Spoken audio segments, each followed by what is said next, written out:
یہ بنگلہ دیش کا شہر بوگرا ہے، جس میں ایک قبرستان میں موجود ہوں جس کا نام بھائی پگلا مزار قبرستان ہے۔ یہاں پر مزار ہے بھائی پگلا کے نام سے، اور اس کے ساتھ یہ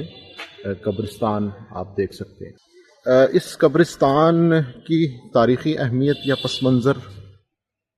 اہل پاکستان کے لیے اس لیے بھی منفرد اور اہم ہو سکتا ہے کیونکہ یہاں پر اس قبرستان میں 1971 میں جو نشان حیدر تھے میجر محمد اکرم، ان کو اور ان کے ایک ساتھی کو دفن کیا گیا تھا۔ ملٹری ہسٹری میں اس حوالے سے دو رائے موجود ہیں۔ ایک تو یہ ہے کہ کیا انہیں وہیں پہ محاذ کے پاس کسی گاؤں میں تو ان کی تدفین کی گئی تھی، لیکن جو ڈاکومنٹڈ ہسٹری ہے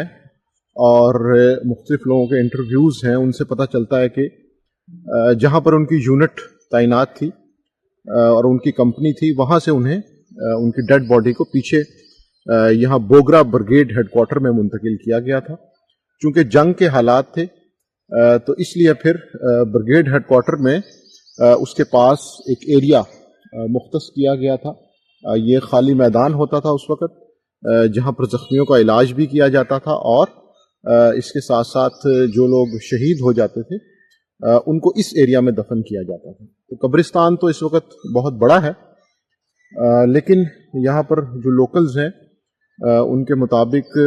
جو یہ ایریا ہے میرے پیچھے، یہاں پر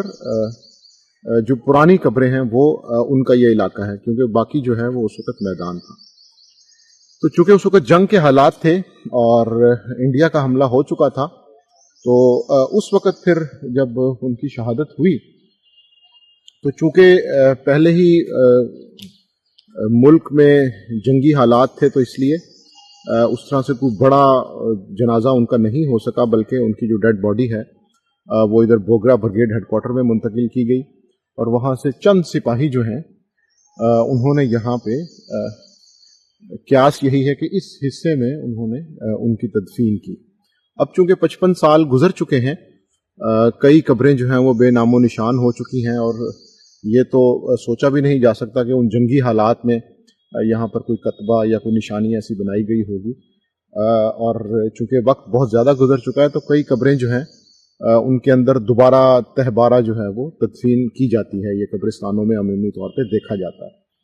تو پاکستان کے ایک نشان حیدر جو پاکستان کی موجودہ سرزمین پر دفن نہیں ہے وہ میجر اکرم ہے۔ یہاں پہ ان کی قبر ہے، اور اس وقت چونکہ جب انہیں دفن کیا گیا تھا تو یہ پاکستان کا حصہ تھا، لیکن اس کے کچھ دنوں بعد وہ پاکستان کا حصہ